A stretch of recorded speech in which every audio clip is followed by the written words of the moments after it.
I'm Byron. And I'm Ryder. Here's the plan.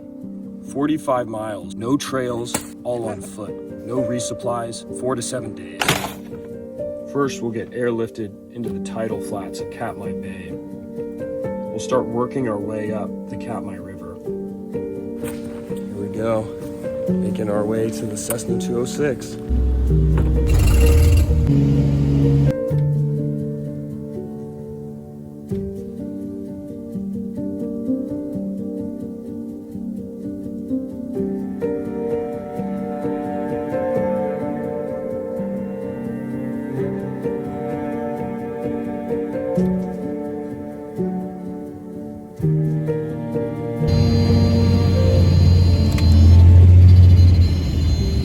Being dropped off here in Katmai Bay. We're on the east side of the bay, which is not what we expected. That's part of the adventure. So we've landed here on the east side rather than on the west side how we were planning.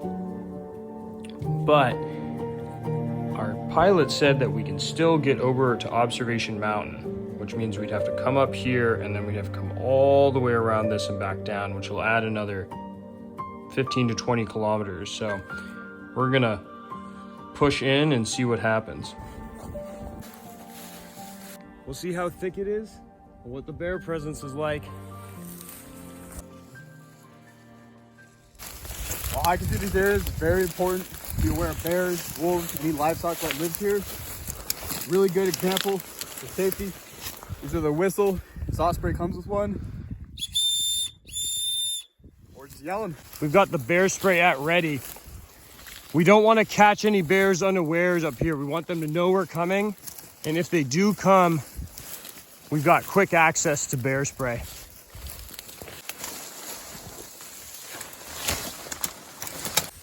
So we're in the alder here. We keep hitting these fields of fireweed. Field after field, they're beautiful. They're gonna get even taller, but here they are, over almost 4 feet tall. Fields of fireweed.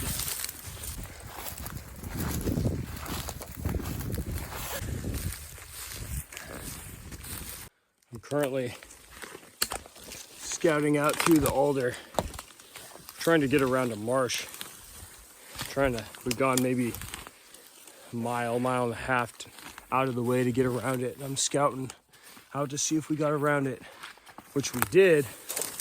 But here, it's still a bit wet, even in the alders. Main thing I've found is that these alders are really thick. Rather not have to go through them. We can keep going. Maybe they'll thin out.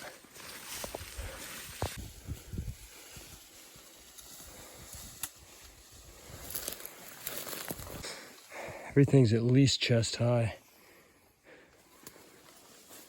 How you feel about this brush we're beating through, Byron? Fucking hell, babe.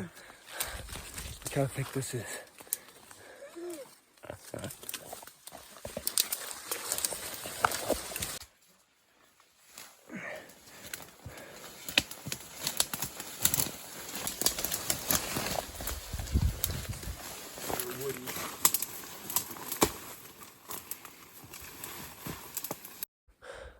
Cutting through the fucking alder. We're probably 6 feet off the ground here. Standing on this boulder, you can't even tell how tall the brush is.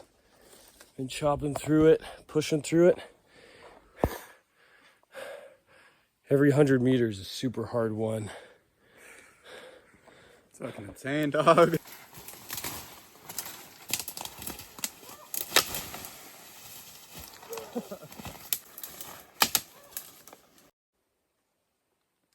Well, it's been at least 2 miles in the brush here.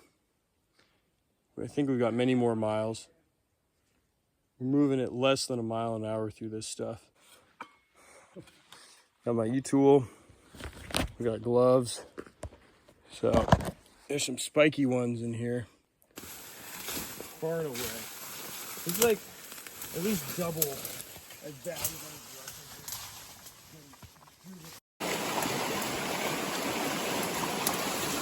Slamming through the brush. Woo. I'm gonna sky him. Yeah, Byron. Let's go. Hell yeah. All right, so we stopped by a creek here so that we can get some food going, replenish our water. It's the first major creek we've hit so far. It's been extraordinarily slow going. As you've seen, we've been macheting through the brush here. Our average pace is 1/3 of a mile every hour. It's incredible. And so our game plan is to stay here, eat, get some water, then we don't have to take so much water to carry with us, and hopefully try and make it another mile or so more to a place that we can camp. We can't camp very well in the brush here. We would have to we'd have to just cowboy camp. We're not really gonna be able to pitch a tent, so hopefully we can eat some chow, get some food, and keep pressing on, and maybe find a spot, or maybe we'll be cowboying it up. So that's where we are. I'm about to eat it. About to fuck it up, bro. God damn. I got some chili mac going on over here. It's gonna be good. So this is morning of day 2. Where we left off, we were cooking dinner down at the creek, and we thought we were gonna push in further. What we did is we ended up pushing further down the creek here to a nice little sandbar where the river, where the creek will divert sometimes when it floods. So we got a good flat spot to camp and had a good night. So we thought we were up at the second draw there. So we thought we were up here. According to the GPS, we're only here. Mm-hmm. And originally we wanted to get dropped off over this edge so we can walk along this ridge. But the only safe place for the plane to land was on this, meaning we had to walk around this with all this. Yeah. So we might not make it to Brooks, but we're gonna still push because, like, you know. And I think what our plan still is to try and, rather than continue to bushwhack, because it's so slow, see if we can take the creek down. Here's the creek. See if we can take that down to the edge of the bay. We might be able to hit the village. Yeah. It's right there.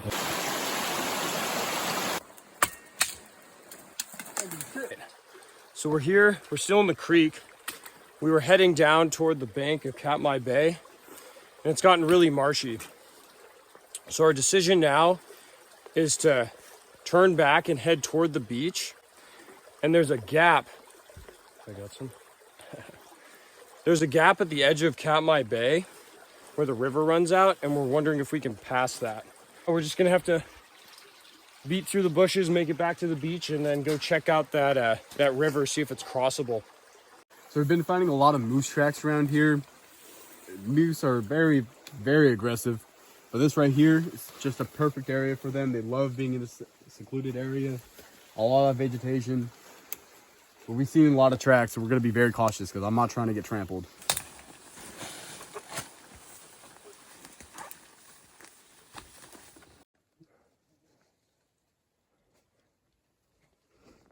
So we're at a marsh here. We're out of water, but we don't really want to take directly from the marsh and clog up our filters. So I'm just digging a little coyote well here so that all the water underneath has to get filtered through. Here it's sand, which is great. So then it'll just have less particulate in it, which will be nicer on our filters. Catadine, sponsor me. Good old marsh water. For real. Taking a look out, seeing where the end of the swamp is. Looks like we can go around this lake here.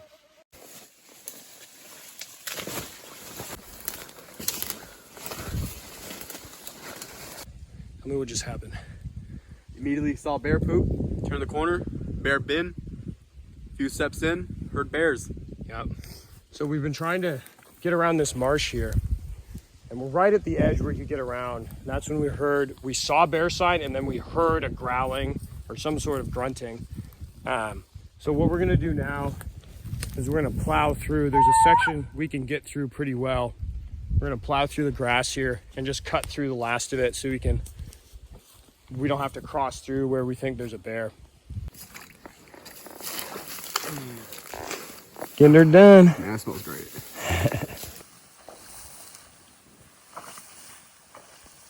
Yeah, something definitely came right through here.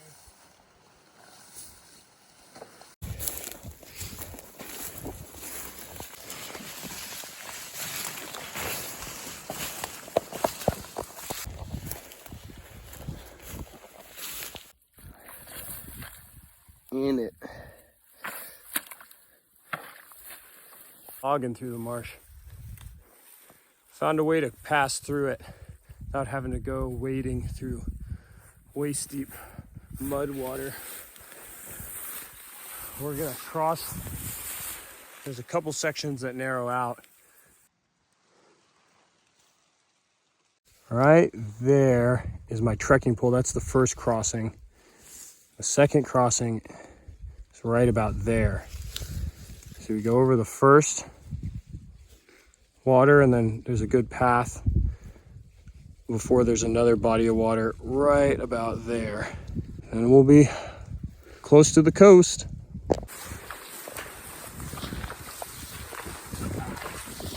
How about that, bud? Yes, sir. We're through it. My feet are wet. Yeah, me too. We're through the last swamp until we get to the shore.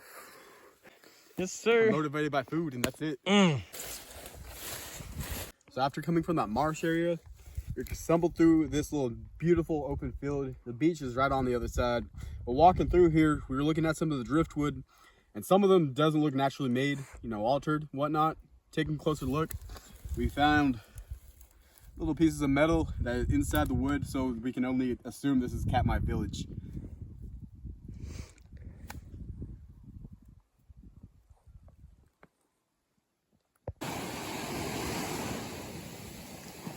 Not bad. We made it to the beach. Back to square one. Now we're gonna eat some cheese and have a good life. Happy life. Happy wife. Shit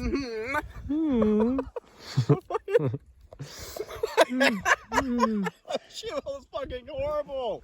We started right over there this morning. 2 days to get back to the beach. Bruh.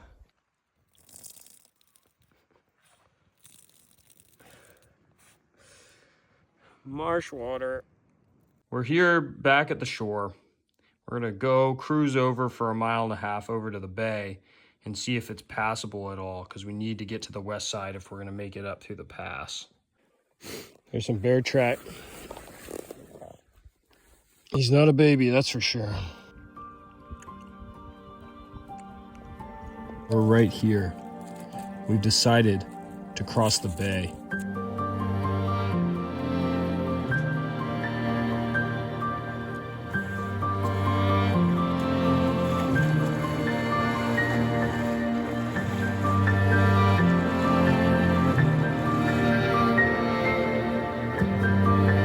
Really sinking into the sand here, about 1 mile